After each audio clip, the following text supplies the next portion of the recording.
사랑하는 성도 여러분, 모두 평안하셨습니까? 오늘 하나님의 말씀의 제목은 선한 삶입니다. 사도 베드로가 하나님의 백성들에게 주신 말씀입니다. 베드로전서 3장 8절로부터 나와 있는 말씀을 가지고 함께 은혜를 나누고자 합니다. 이 베드로전서 3장 앞부분에 보면은 아내와 남편들에게 베드로가 하신 말씀이 있습니다. 예를 들어 아내된 자들아 이와 같이 자기 남편에게 순복하나 이는 혹 도를 순종하지 않는 이런 말씀을 하시고, 그 다음에 7절에 가서 남편자들아 이와 같이 지식을 따라 너희 아내와 동거하고 저는 더 연약한 그릇이요 또 생명의 은혜를 유업으로 함께 받은 자로 알아라, 이렇게 말씀을 하시면서 오늘 우리가 보고자 하는 말씀은 베드로전서 3장 8절부터 있는 말씀입니다.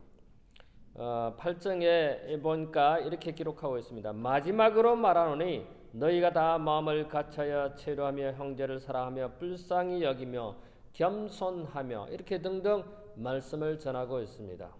그래서 저는 오늘 이 사도 베드로가 우리에게 하신 말씀 가운데 특별히 마지막 시대에 살고 있는 하나님의 백성들에게 주신 말씀입니다.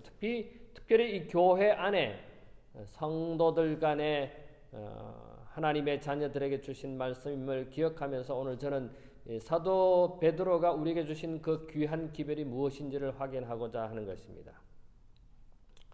일반적으로 사람이 어떤 피해를 받거나 자기가 어떤 부정적인 말을 듣거나 이렇게 하면은 불끈하고 거기에 대한 안갚음을 하려고 복수하려고 하는 것이 일반적으로 사람들의 생각입니다.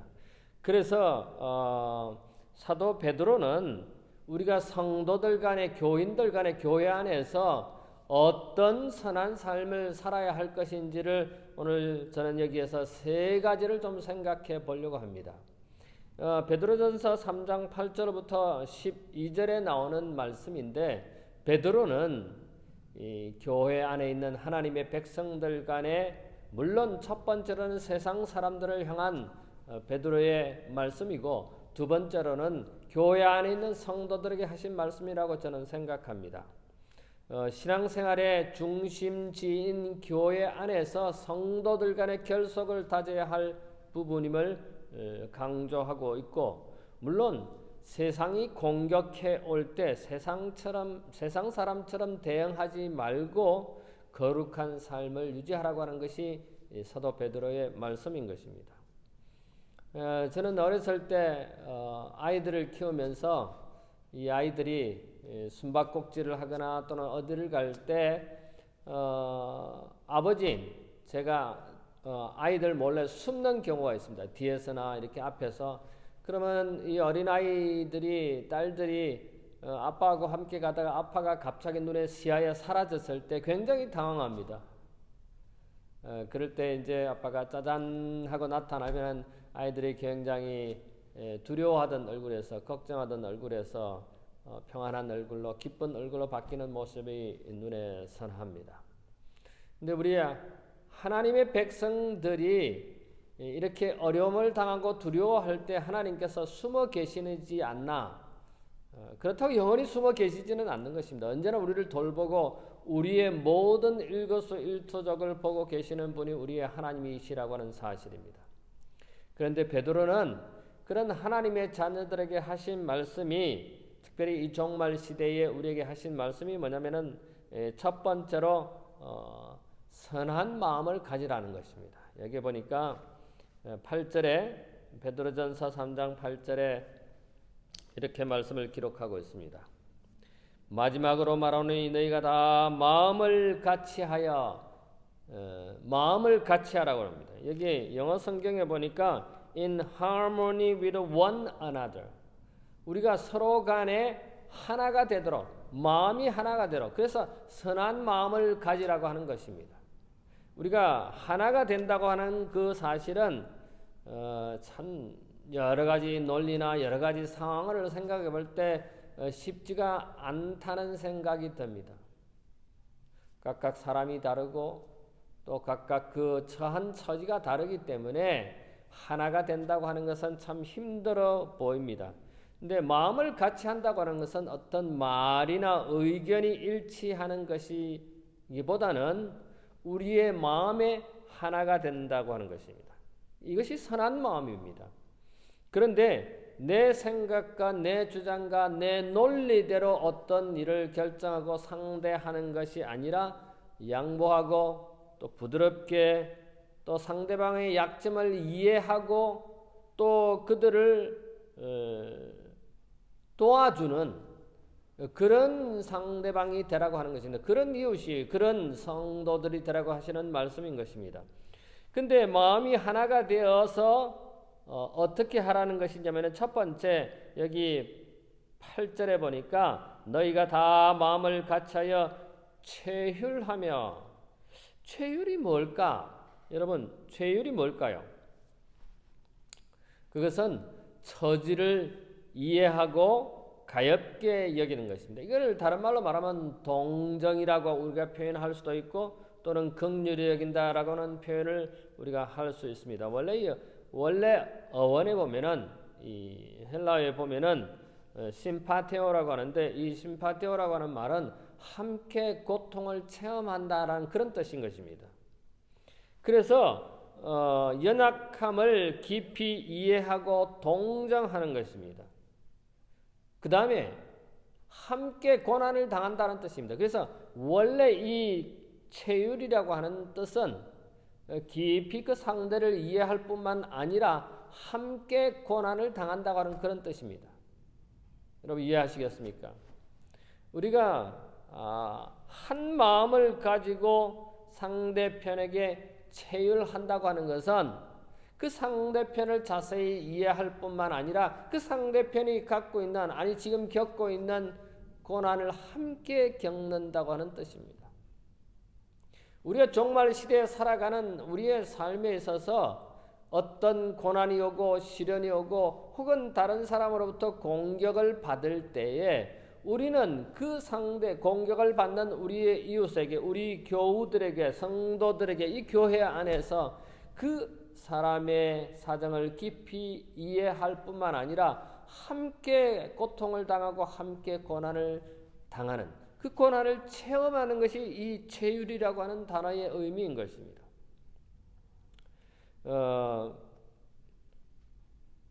어떤 어머니가 자식이 잘못하면은 그 자식을 정죄하거나 그 자식을 너는 내 자식이 아니다라고 이렇게 내치는 어머니가 이 세상에 있습니까? 없습니다. 아무리 그 자식이 잘못한다 할지라도 그 자식을 정죄하지 않습니다. 물론 바르게 하기 위해서 매를 드는 경우도 있겠지만은 결코 그 자식을 내쳐지지 않다는 것입니다. 우리의 하늘 아버지께서도 우리를 내치지 않으시고 우리가 설령 잘못한다 할지라도 우리를 사랑으로 대하신다고 하는 사실입니다. 때로는 어떤 징벌이 오고 어떤 고난이 온다 할지라도 하늘 아버지께서 우리를 사랑으로 인도하신다고 하는 사실입니다. 그래서 우리는 교과를 공부하면서 그것을 피부로 느끼고 있지 않습니까? 그것을 우리의 몸으로 깨닫고 있습니다. 그래서 자식을 잘 되기 위해서 그렇게 한다고 하는 사실을 우리는 잘 압니다. 오늘 현대인들은 웃는 자와 함께 웃고 우는 자와 함께 우는 것이 아니라 웃는 자와 함께 그를 비웃고 웃는 자를 비웃는 것입니다. 그 다음에 함께 웃어줘야 되는데 오히려 냉정하고 무시할 뿐만 아니라 질투하고 비웃는 것입니다. 오늘날 많은 사람들은 이 현대 우리가 21세기에 살고 있다고 그러는데 그리고 세상의 역사적으로 볼 때 종말 시대에 살고 있다고 하는데 웃는 사람과 함께 웃지 않냐고 우는 사람과 함께 울지 않는 현대인의 그 냉정하고 무시하고 조롱하고 질투하는 그런 시대에 우리가 살고 있습니다. 그런데 성경은 베드로는 우리에게 체휼하라는 것입니다. 긍휼히 여기고 동정을 하고 그 상대편을 이해하라고 하는 것입니다. 요즘 한국의 드라마가 인기를 전 세계적으로 끌고 있습니다. 그게 무슨 드라마입니까? 이상한 변호사 우영우입니다. 저도 하도 이 뉴스에 나와서 도대체 어떤 드라마이기 때문에 세상 사람들이 이 드라마에 열광하는가. 그것은 한 자폐아 우영우라고 하는 변호사, 그 사람이 자폐 증상을 가지고 있는 변호사입니다. 이 변호사에 대해서 세계가 열광하는데, 우리가 의학 드라마라든지 역사 드라마라든지 상술이나 음식이나 이런 그런 특이한 드라마가 있어서 히트를 쳤지만은 이 자폐 증상을 가지고 있는 이런 이야기를 다룬 드라마는 세상에 대한민국이 처음이라는 것입니다. 그래서 많은 사람들이 이 자폐 증상에 대해서 다시 한번 인식하게 되고 그게 관심을 폭증하다 보니까 한국에서 만든 이 이상한 변호사 우영우라고 하는 이 드라마가 상당히 인기를 끌고 있는 것 같습니다. 물론 이 자폐증에 대해서 우리가 다른 용어로 씁니다만은 아스퍼거 증후군이라든지 또 소화기 붕괴성 장애라고라든지 자폐증이라든지 이런 단어를 말하지만 오늘날에 있어서는 이것을 하나로 묶어서 뭐라고 말하냐면은 자폐 스펙트럼 장애, 자 이렇게 이야기합니다. 쉽게 우리가 알고 있는 건 자폐증입니다. 그런데 이런 자폐증을 가진 사람들이 하는 이야기를 우리는 그들의 행동과 그들의 모습을 얼마나 잘 이해하고 얼마나 그들에 대해서 따뜻하게 대하는가 하는 것을 생각해보는 드라마가 아닌가 생각해 봅니다. 오늘 우리가 한 교회 안에서 한 성도로서 한 진리를 가지고 살아가는 우리가 과연 나와 다른 상대편의 교인들, 성도들에게, 심지어는 이웃들에게 내가 어떠한 모습으로 어떠한 삶으로 그들과 접촉하고 대하는가, 반응하는가인 것입니다. 성경은 베드로는 그걸 갖다가 체휼이라고 하는 단어를 쓰면서 서로 체휼하라는 거예요. 그 다음에 두 번째로는 형제를 사랑하며, 여기 형제를 사랑하는 것은 우리 집에 있는 형이나 동생을, 언니나 동생을 사랑하는 것보다는 여기에 형제를 사랑하는 것은 교회 안의 교우들 간입니다. 성도들 간에 서로 사랑하라는 것입니다. 물론 형제 자매 간의 사랑도 해야지만은 오늘 베드로는 여기서 형제 사랑하라고 하는 것은 성도들 간의 사랑을 말하는 겁니다. 교우들 간의 사랑을 하라는 말입니다. 제가 교회 목회자로 살아가면서 목회하면서 경험하는 것 중에 교회 직원회를 하거나 교인들 간에 다투는 모습을 봅니다. 형제 같지가 않아요. 자기에게 피해되는, 자기가 주장하는 것이 먹혀 들어가지 않고 상대편의 반대편의 그 반대에 대해서 불끈하고 그 다음에 질투하고 그 다음에 나중에는 싸움이 일어나는 것입니다. 그런 장면을 볼 때 참 목회자로서 참 슬픈 것입니다. 교회 안에서 서로 이해하고 서로 돕는 그런 모습이 아니라 자기 기분을 좀 상하게 했다고, 자기 의견에 동의하지 않았다고 불끈하고 그 다음에 그 상대편에게 복수하려고 아주 슬픈 그런 모습들을 봅니다. 그런데 베드로는 우리에게 말씀하시기를 한 마음으로 체휼하라고 그랬어요.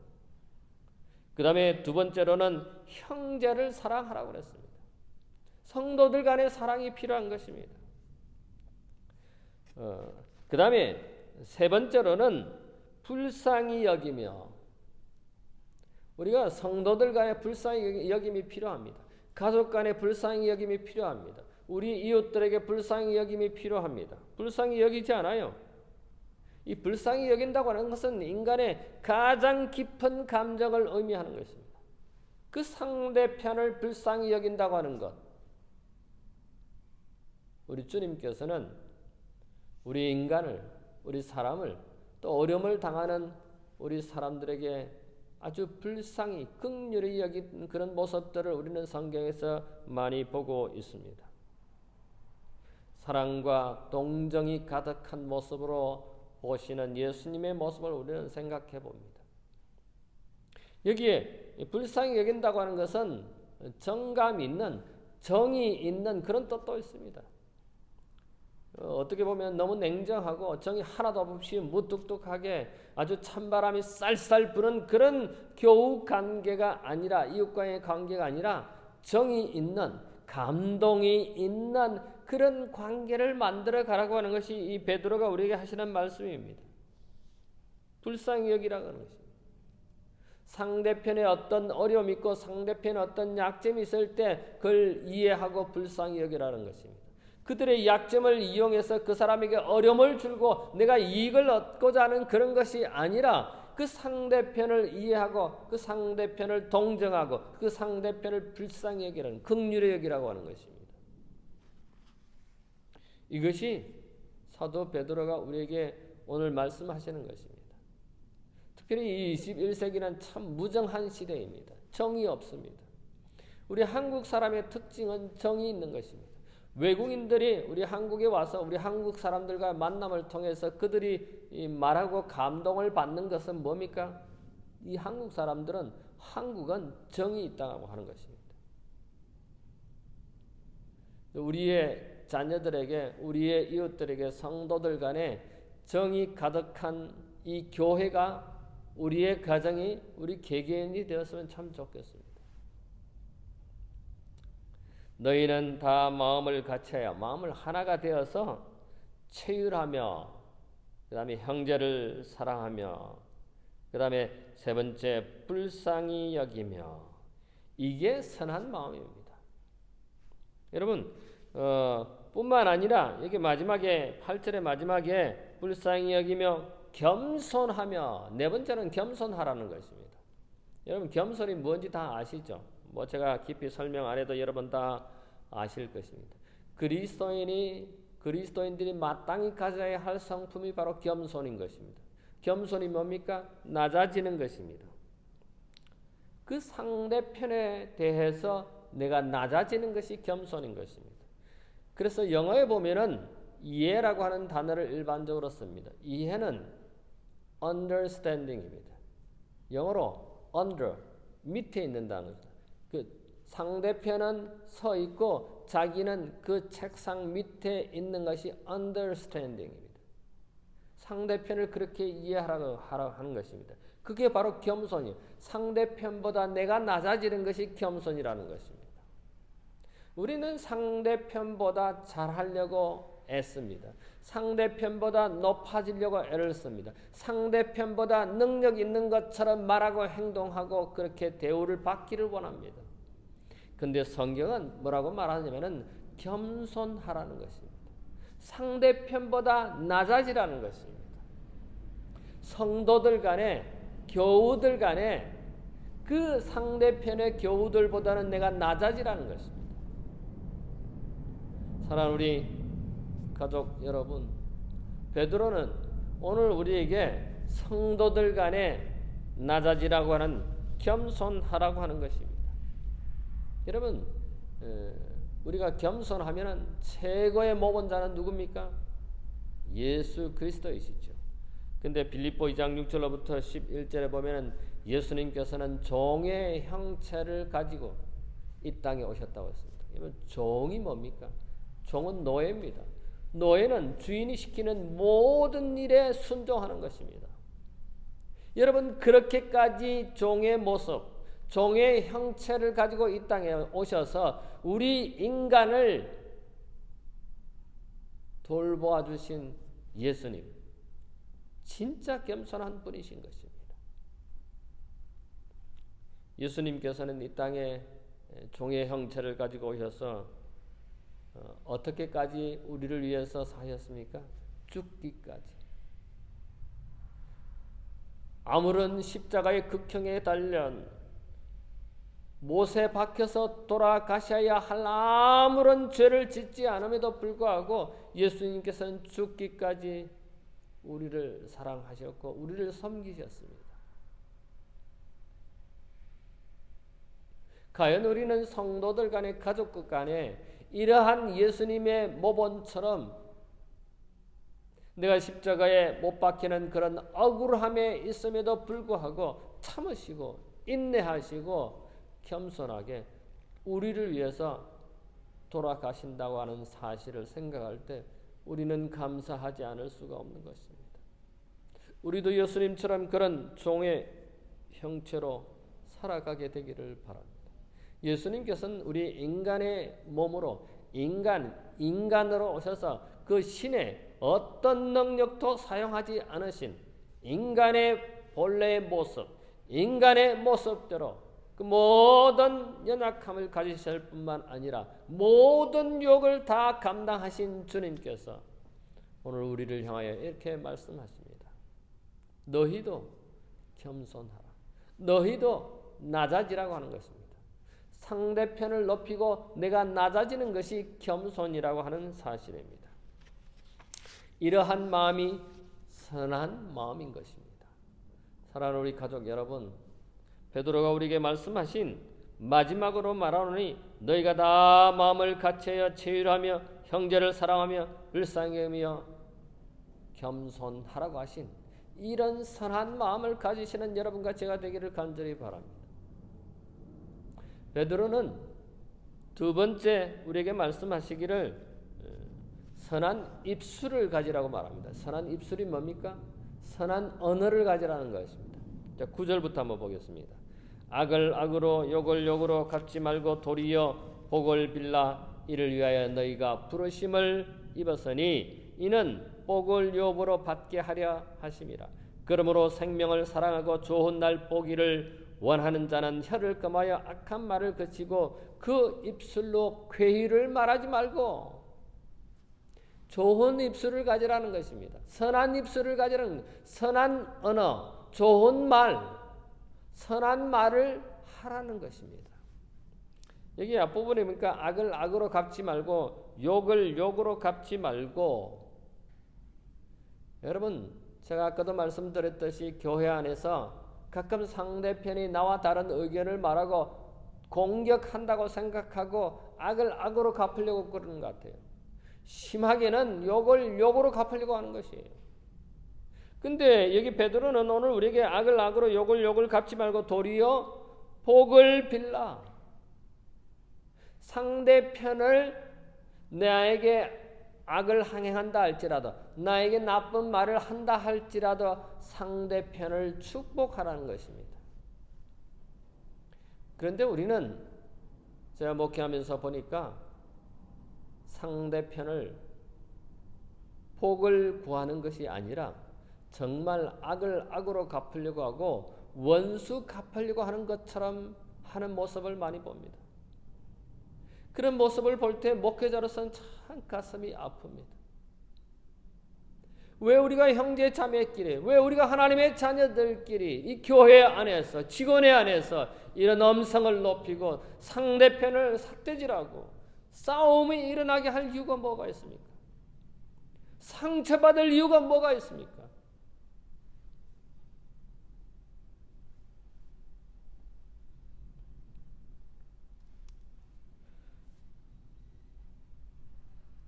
악을 악으로 욕을 욕으로 갚지 말고 도리어 복을 빌라.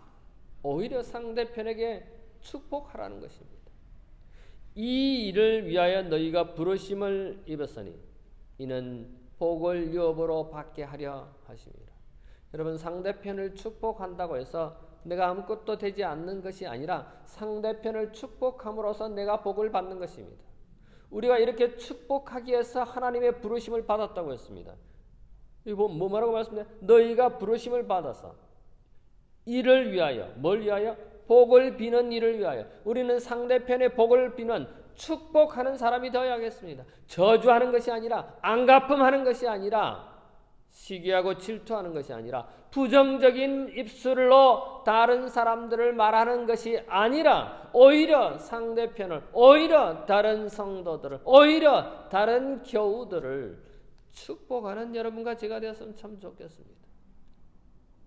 이 일을 위하여 하나님께서 우리를 부르셨다고 합니다. 우리를 선택하셨다고 하는 것입니다. 우리를 하나님의 자녀로 삼으셨다고 하는 사실인 것입니다. 우리는 사랑하는 사람에게 복을 끼치기를 좋아하고 아무런 문제가 없습니다. 그런데 원수까지도 축복하라는 것입니다. 우리 입술로 원수조차도 축복하라고 하는 것이 하나님의 말씀인 것입니다.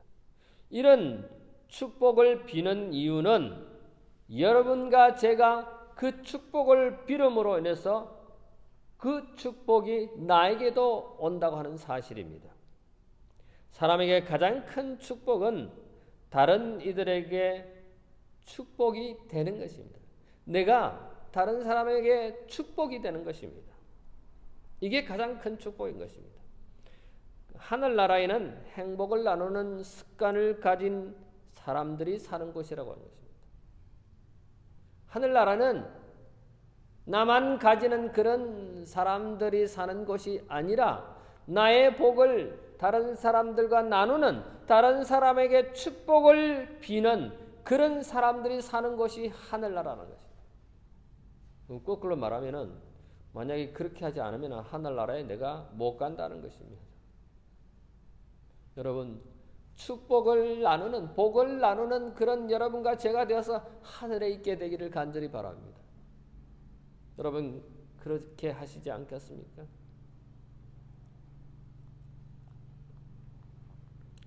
내게 악한 행동을 하고 나를 욕하는 사람을 오히려 축복하라는 것입니다. 여러분 이게 쉽습니까? 쉽지 않죠.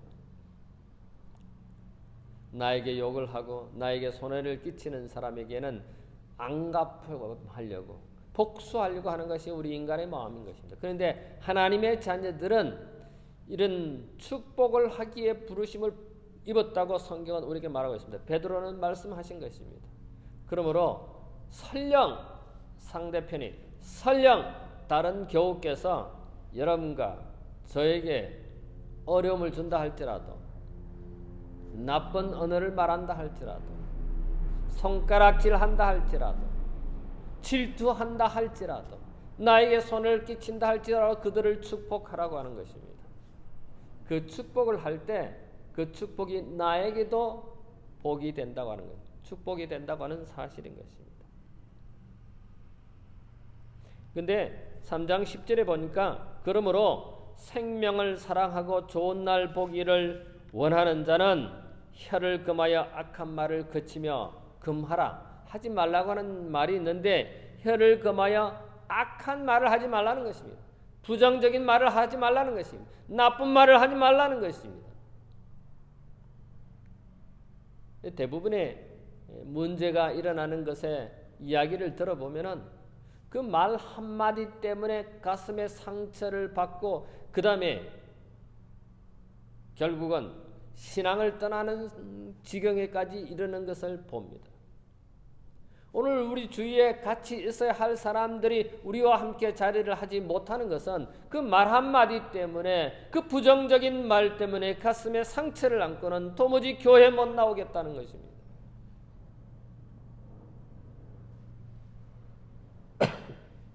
그 다음에 입술로 계율을 말하지 말라. 나쁜 말을 하지 말라는 것입니다. 마태복음 5장 9절에 보면은 화평케 하는 자는 복이 있나니 저희가 하나님의 아들이라 일컬음을 받을 것이라고 했습니다. 말에 허물이 없으면은 그런 온전한 사람이라고 재림교회 주석은 이것에 대해서 주석하고 있습니다. 여러분, 말에 허물이 없으면은 훌륭한 사람이라는 것입니다. 그러니까 말을 할 때 우리의 입술로 다른 사람을 부정적으로 말하지 말라는 것입니다. 저는 우리가 속한 이 교회, 우리가 속한 이 가족들이 계율을 말하는, 부정적으로 말하는 그런 입술을 가지지 않는 하나님의 자녀들이 여러분과 제가 되기를 간절히 바랍니다. 베드로는 우리에게 강조합니다. 이 말세에 특별히 하나님의 자녀들에게 우리의 입술로, 우리의 이 혀로 부정적인 언어를 말하지 말라는 것입니다. 얼마나 우리가 쉽게 부정적으로 말하는지 모릅니다. 오죽했으면은 베드로는 우리의 입술로, 선한 입술로 나쁜 말을 하지 말라는 것입니다. 그저 다른 사람을 칭찬해주고 격려해주고 좋은 말을 하라는 것입니다. 이게 베드로 선생님께서 우리에게, 베드로 사도께서 우리에게 말씀하신 말씀인 것입니다.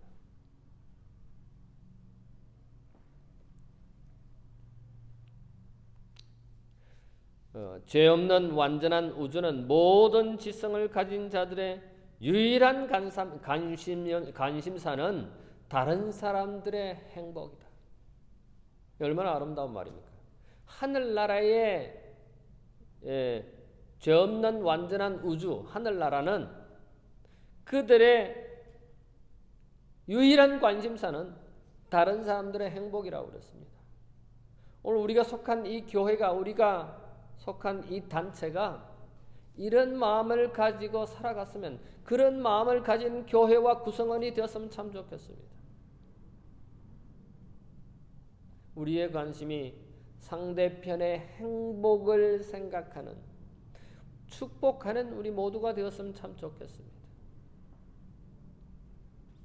그래서 죄 없는 하늘 우주 거민들의 생각하는 유일한 관심사가 여러분과 저의 관심사가 되기를 바랍니다. 즉 다른 사람의 행복을 생각하는 우리 모두가 되었으면 참 좋겠습니다.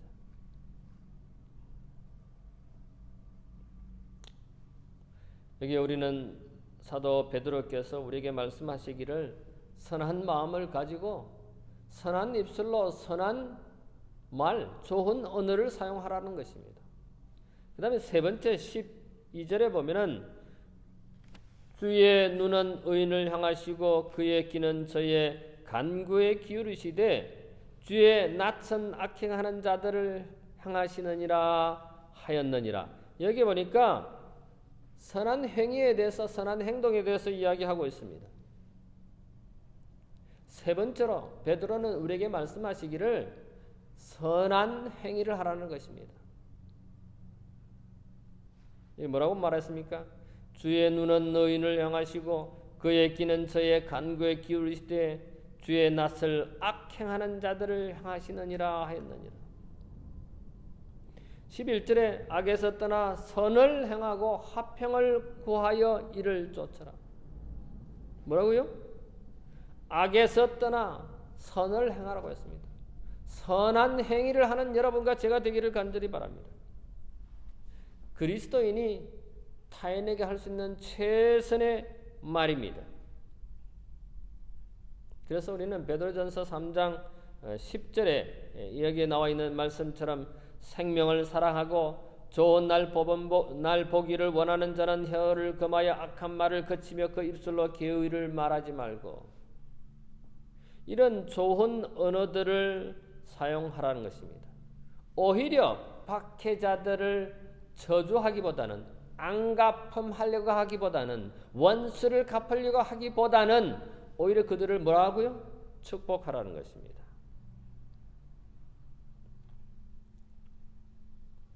여기에 보니까 화평을 구하라고 했습니다. 화평을 구하여 이를 쫓으라. 선을 행하고 화평을 구하라고 했습니다.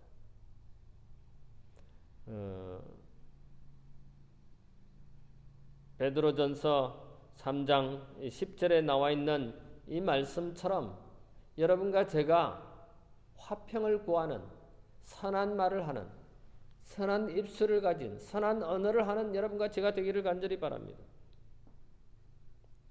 우리가 어떤 모욕을 당했을 때 격분하고 거기에 대한 안갚음을 하려고 합니다. 화가 나서 어쩔 줄 몰라 합니다. 그런데 성경은, 베드로는 우리에게 말씀하시기를 그럴 순간에도 안갚음하려고 하는 것이 아니라, 저주하려고 하는 것이 아니라, 원수를 갚으려고 하는 것이 아니라, 나쁜 말을 내뱉으려고 하는 것이 아니라 오히려 상대편을 이해하고 긍휼히 여기고 그를 축복하라고 하는 것이 오늘 우리에게 하신 말씀인 것입니다. 모욕을 당했을 때 우리는 기분이 언짢고, 그 기분이 언짢은 것이 더 과해지면은 나도 모르게 화를 내고 상대편을 저주합니다. 상대편하고 싸움이 일어나는 것입니다. 그럴 때 그렇게 싸울 것이 아니라, 그렇게 부정적인 말을 할 것이 아니라 오히려 상대편을 축복하라는 것입니다. 그들의 행복을 구하라는 것입니다. 이것이 마지막 시대 그리스도인들에게 주시는 하나님의 말씀인 것입니다. 그렇다고 불의와 타협하라는 것이 아닌 것입니다. 거룩한 삶을 유지하면서 하나님의 자녀답게 오늘 베드로가 우리에게 주신 말씀처럼 선한 마음으로, 선한 입술로 선한 행위를 하라는 것입니다. 사랑하는 우리 모든 가족 여러분, 이런 하나님의 자녀들이 되기를 간절히 바랍니다. 선한 삶을 살아가는 여러분과 제가 되기를 간절히 바라면서 말씀을 드리겠습니다. 잠시 머리를 숙일까요? 고마우신 우리들의 하늘 아버지, 우리가 이 땅에 살면서 화를 잘 내고 부정적인 말을 하고 상대편에게 저주를 퍼붓고 부정적인 언어를 묘사할 때가 참으로 많이 있습니다. 저희를 용서해 주시옵소서. 이제는 따뜻한 말하게 해주시고 상대편을 이해하는 저희가 되게 해주시고 오히려 상대편에게 축복을 구하는 저희가 되도록 인도해 주시옵소서. 그래서 하나님께서 우리에게 말씀하신, 하나님께서 기뻐하시는 선한 삶을 살아가는 하나님의 당신의 자녀들이 되도록 인도해 주시옵기만을 예수님 이름으로 기도하옵나이다. 아멘.